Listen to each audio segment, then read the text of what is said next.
नमस्कार। आज मैं आपसे एक बहुत इंटरेस्टिंग टॉपिक पर बात करने वाला हूँ। ये टॉपिक थोड़ा कॉम्प्लेक्स है और बहुत अच्छों को इसके बारे में ठीक से जानकारी नहीं है, तो किसानों से तो कितनी उम्मीद की जा सकती है कि इसका प्रॉपर नॉलेज रखें। किसान भाइयों, मैं बात कर रहा हूँ जिंक की। आज यदि आपने ये वीडियो ठीक से देख लिया तो जिंक से रिलेटेड किसी भी फसल में आपका कोई कन्फ्यूजन नहीं रहेगा। मैं ये वीडियो इसलिए बना रहा हूँ कि मैं बहुत से किसानों से मिलता हूँ, ज़्यादातर किसान और मैं कह सकता हूँ कि लगभग 99% किसानों को कैसे जिंक की एप्लीकेशन करनी चाहिए कि नहीं करनी चाहिए, या प्राइवेट कंपनियाँ बेच रही हैं इसलिए हम कर रहे हैं। तो बहुत सारी भ्रांतियाँ हैं, नॉलेज है नहीं, पैसा खर्च हो जाता है, शायद रिजल्ट उतना नहीं मिलता होगा। तो इसके बारे में मैं डिटेल से बात करूँगा। वीडियो थोड़ा लंबा हो सकता है, आप थोड़ा पेशेंस बनाएं। देखिए, जिंक जैसा कि आप जानते हो एक सूक्ष्म पोषक तत्व है, लेकिन जब भी सूक्ष्म पोषक तत्व या माइक्रोन्यूट्रिएंट की बात आती है तो हमारा मन थोड़ा लूज हो जाता है कि माइक्रोन्यूट्रिएंट है। एक चीज़ हमेशा याद रखना, माइक्रोन्यूट्रिएंट का मतलब ये नहीं होता कि वो न्यूट्रिएंट कम इंपॉर्टेंट होता है। जितना मिक्रोन्यूट्रिएंट एन, पी, के या आपका जैसे सेकेंडरी में सल्फर, कैल्शियम और मैग्नीशियम जितने इंपॉर्टेंट है, उतना ही पौधों के लिए कोई भी सूक्ष्म पोषक तत्व होता है। और उस सूक्ष्म पोषक तत्वों में एक जिंक भी है। यदि जिंक की भी डेफिशिएंसी है तो आपके पौधे की उतनी यील्ड कम हो सकती है जितनी आपके नाइट्रोजन की कमी से उसकी उपज में कमी पड़ सकती है। बस फर्क इतना सा है कि जो माइक्रोन्यूट्रिएंट है वो माइक्रोन्यूट्रिएंट इसलिए कहा जाता है कि उनकी क्वांटिटी पौधे को कम चाहिए। मतलब अपना ध्यान जिंक और अदर माइक्रोन्यूट्रिएंट पे भी पूरा होना चाहिए। आज इस वीडियो में खासकर हम जिंक की बात करेंगे। शायद आप जानते होंगे कि भारतीय मृदाओं में मोर देन 50% सोइल्स में जिंक डेफिशिएंट है। 50% से ज़्यादा मिट्टियों में जिंक की कमी है। और ये कहा जा रहा है 2025 तक आई थिंक ये 63 और 65% तक ये आंकड़ा पहुंच जाएगा, यानी जिंक की बहुत कमी है। और ज़मीन में यदि जिंक की कमी है तो वो जिंक की कमी आपके खाने में आती है और वो आपके शरीर में आती है। बच्चों का विकास ठीक से नहीं होती और कई सारी विकृतियाँ होती हैं, उस पर अपन नहीं जाएंगे, ह्यूमन वाली कॉन्सेप्ट पे अपन पौधों पे रहेंगे। पॉइंट ये है कि भारतीय ज़मीनों में जिंक की कमी है और उस पर हमारा ध्यान नहीं है। उसके कई कारण हैं, उनके आगे अपन बात करेंगे। यानी कि जिंक एक सूक्ष्म पोषक तत्व है जो पौधा Zn++ फॉर्म में ज़मीन से उठाता है। जिंक पौधों के लिए क्यों ज़रूरी है? सबसे ज़रूरी ये आपका क्लोरोफिल, हरा जो क्लोरोफिल सिंथेसिस है, हरा भाग है पौधे में, उसमें ये यूजफुल है। प्रोटीन सिंथेसिस में ये काम करता है, एंजाइम्स में ये काम करता है, हार्मोन्स में ये बहुत अच्छा काम करता है, स्पेशली ऑक्सिन और जिसमें IA वगैरह आता है। इसलिए आप कभी भी देखना जहाँ जिंक की कमी होती है उन पौधों की हाइट कम हो जाती है, क्योंकि उसमें हार्मोन का सिंथेसिस प्रॉपर नहीं होता है। तो प्लांट में जिंक की बहुत ही अपनी एक इम्पोर्टेंस है। और यदि हम बात करें कि इसकी कमी के लक्षण हमें कैसे खेत में दिखते हैं, तो इसका सबसे पिक्यूलियर सिम्टम किसी भी प्लांट में होता है, इसमें इंटरवेनल क्लोरोसिस होती है ऊपर की पत्तियों में। इसको यूँ समझे कि जो आपका यदि पौधा रहेगा और उसमें यदि जिंक की कमी है तो जो ऊपरी पत्तियाँ होंगी उनमें जो सिराओं के बीच में, वेन्स के बीच में, या तो क्लोरोसिस हो जाएगा, लाइट ग्रीन कलर हो जाएगा, येलोइंग आ जाएगी, या एक्सट्रीम कंडीशन में वो सफ़ेद भी पड़ सकती हैं। सिराओं के बीच वाला उसका पार्ट, पत्ती आपकी छोटी हो जाएगी, थोड़ी मोटी लेदरी हो जाएगी, पौधे की हाइट कम हो जाएगी, और यदि कोई टिलरिंग वाली फसल है तो उसमें कल्ले कम फूटेंगे। तो ये जिंक की मोटा मोटी कमी के लक्षण हैं। खैर, ये सब सामान्य बातें हैं, आपने और कहीं भी सुना होगा। लेकिन जिंक नॉर्मली ज़मीन के अंदर होता है, वो होता है 50 ppm के आसपास, ठीक है। और एक चीज़ आप ध्यान दें कि ये वीडियो में आपको थोड़ी जटिल बातें लगेंगी, लेकिन मैं आपको एज ए किसान की भाषा में बहुत ही लास्ट में एकदम समराइज इस चीज़ को कर दूंगा, तो आप परेशान होने की जरूरत नहीं कि डॉक्टर साहब आज हमें कौन सी विज्ञान पढ़ाने लग गए। सबसे इंपॉर्टेंट बात, ज़मीन के अंदर जिंक होता है लेकिन पौधा ले नहीं पाता है, और आप जो जिंक ज़मीन में देते हो उसको भी पौधे ले नहीं पाते हैं। कई बार अपने वो पैसे ये मानो लगभग वेस्ट है और अपने को रिजल्ट भी नहीं मिलता। उसका कारण क्या समझे? ज़मीन में ऑलरेडी जिंक है लेकिन वो पौधे ले नहीं पाते हैं। क्यों? कारण क्या है? जिंक पौधे को मिलेगा कि नहीं मिलेगा ये कई चीज़ों पे निर्भर रहता है, और उसमें सबसे इम्पोर्टेंट और इंडियन कंडीशन में वो ये है सॉइल का पीएच। यदि आपकी ज़मीन का पीएच ज़्यादा है तो आपके पौधों को जिंक नहीं मिलेगा। यदि आप पीएच को समझते हो, पीएच 0 से 14 के बीच में होता है। और ये कहा जाता है जिंक के केस में कि जैसे जैसे 7 के ऊपर पीएच जाएगा जिंक की अवेलेबिलिटी बहुत कम हो जाएगी। और एक ये भी आता है कॉन्सेप्ट कि 5 पीएच से लेकर 7 पीएच तक जैसे जैसे या 8 पीएच तक जैसे जैसे आगे बढ़ते हैं तो 1 पीएच बढ़ने पर जिंक की अवेलेबिलिटी 30 गुना कम हो जाती है। तो यानी कि पीएच का जिंक पे बहुत बड़ा उसका पीएच का इंपॉर्टेंस रहता है। यदि पीएच आपकी ज़मीन में ज़्यादा है, उसमें नमक की मात्रा ज़्यादा है, तो आपके पौधों को जिंक नहीं मिलेगा। और इंडियन कंडीशन में ये पीएच वाली बात बहुत सटीक बैठती है कि जिंक ज़मीन में होते हुए भी पीएच लगातार बढ़ रहा है, इसलिए पौधों को मिल नहीं पाता है। इसके अलावा जो दूसरा इंपॉर्टेंट फैक्टर है वो है सॉइल ऑर्गेनिक मैटर। यदि ज़मीन में ठीक मात्रा में यदि कार्बनिक पदार्थ होगा तो आपकी फसल को जिंक मिल जाएगा। यदि कार्बनिक पदार्थ की कमी होगी तो यदि आप ऊपर से जिंक डालते रहें आपकी फसल को जिंक अवेलेबल उतना नहीं हो पाएगा। उसका कारण क्या है कि जिंक क्या है, सॉइल के अंदर मोबाइल कम होता है।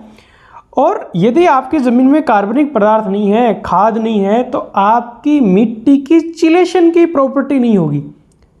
चिलेटेड फर्टिलाइजर पे मैंने अलग से एक बहुत डिटेल्ड वीडियो बनाया, वो आप देख सकते हो।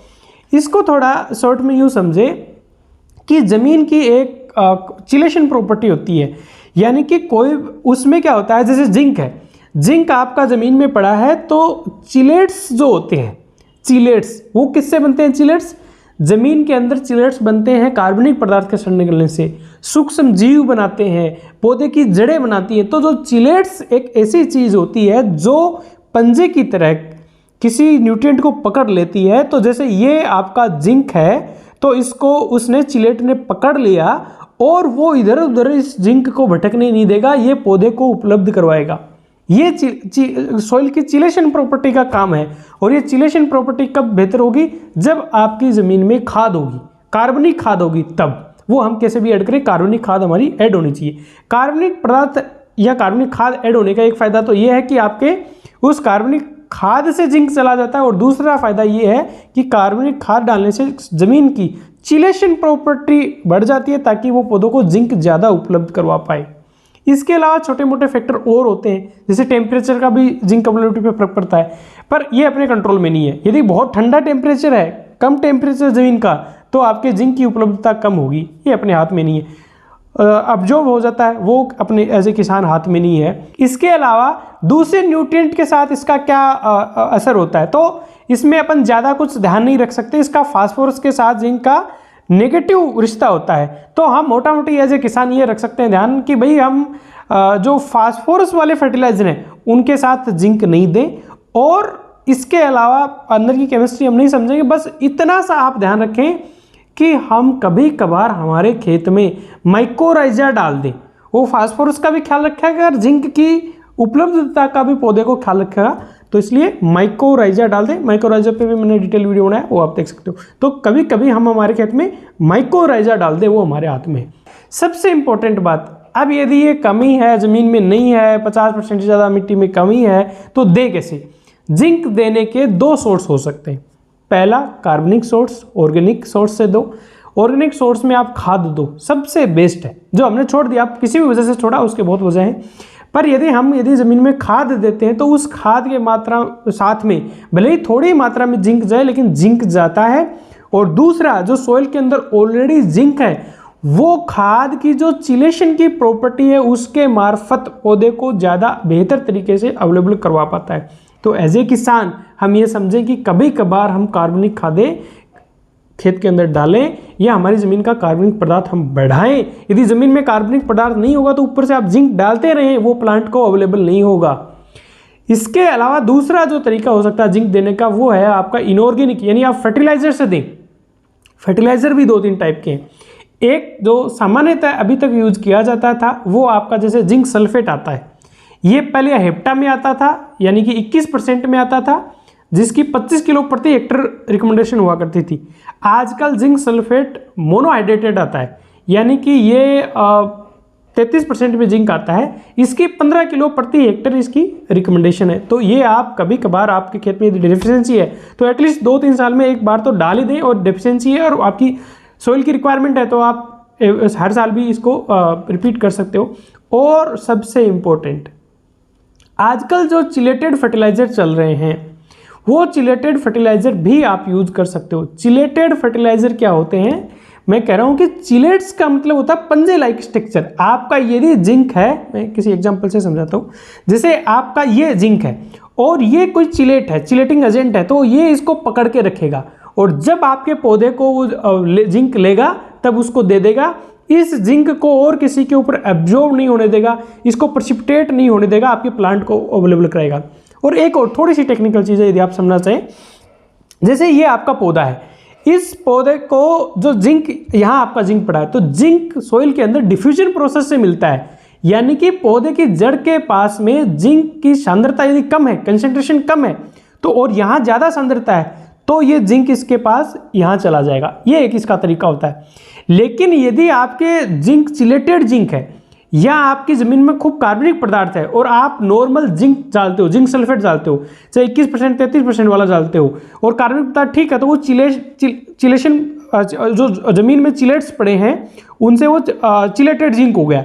तो वो चिलेटेड जिंक ज़्यादा फास्टर प्लांट के पास पहुंच पाता है, उसको ज़्यादा इफेक्टिवली प्लांट ले पाता। चिलेटेड नॉर्मल जो जिंक होता है उसकी तुलना में जो चिलेटेड जिंक है उसको प्लांट ज़्यादा बेहतर तरीके से अब्जॉर्ब कर पाता है और वो सोइल में बेकार भी नहीं होता। तो जो चिलेटेड फर्टिलाइजर है, तो कुछ 12% में भी चिलेटेड फर्टिलाइजर रहते हैं। वैसे चिलेटेड फर्टिलाइजर की अलग 9 से 14% की रेंज होती है। इन जनरल 12% में चिलेटेड फर्टिलाइजर मिलता है, थोड़े महंगे मिलते हैं, पर आने वाले टाइम में चिलेटेड फर्टिलाइजर का बड़ा स्कोप होने वाला है। उसका रीज़न ये है कि सोइल में ऑर्गेनिक मैटर कम हो रहा है, सोइल का पीएच लगातार बढ़ रहा है, तो इसलिए चिलेटेड फर्टिलाइजर का बड़ा इंपॉर्टेंस रहेगा।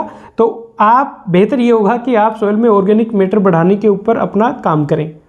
लास्ट और सबसे इंपॉर्टेंट बात, यदि हमें जिंक देना है तो हम कैसे दें। देखिए, जैसा कि मैंने बताया, एक तो हम कार्बनिक खादें डालें खूब, कैसे भी किसी भी तरीके से हमारी ज़मीन में कार्बनिक पदार्थ ऐड करें, है ना। इसके अलावा कभी कभी हम माइक्रोराइजा डालें। माइक्रोराइजा बेसिकली फॉस्फोरस अवेलेबिलिटी बढ़ाता है, लेकिन फास्फोरस जिंक को बैलेंस करेगा। आप ज़्यादा दिमाग ना लगाएं, आप कभी कभी अपनी खेती में माइक्रोराइजा का इस्तेमाल करें। इसके अलावा यदि जिंक के आप फर्टिलाइजर डालते हैं तो आप जिंक सल्फेट जो आजकल मोनो में मिल रहा है 33% वाला, वो 15 किलो प्रति हेक्टेयर के हिसाब से डाल सकते हो। और एक वेरी इंपॉर्टेंट कि आप जिंक का फोलियर स्प्रे कर सकते हो।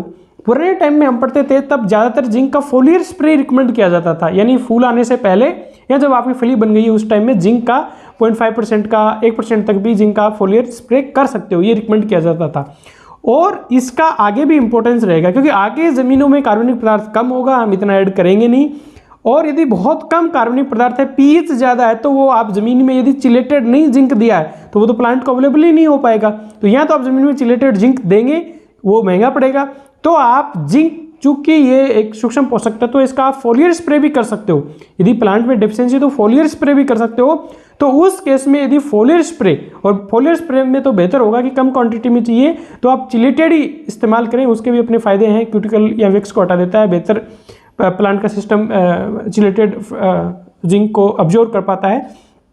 तो आप फोलियर स्प्रे भी जिंक का कर सकते हो। यदि सोइल सिस्टम आपको सपोर्ट नहीं कर रहा है तो फोलियर स्प्रे पे आपको जाना पड़ेगा। और उम्मीद करता हूँ आपको ये जानकारी ठीक लगी होगी, और ये जानकारी हर एक इंडियन को जानना बेहद ज़रूरी है क्योंकि 50% से ज़्यादा सोइल में जिंक डेफिशिएट है। और आपको जान के ताज्जुब होगा कि 26% इंडियन पॉपुलेशन में भी जिंक डेफिशिएंट है, क्योंकि जिंक डेफिशिएंट खाना खाने से जिंक डेफिशिएंट ह्यूमन पॉपुलेशन भी है और उसमें बहुत सारी एबनॉर्मेलिटी होती हैं।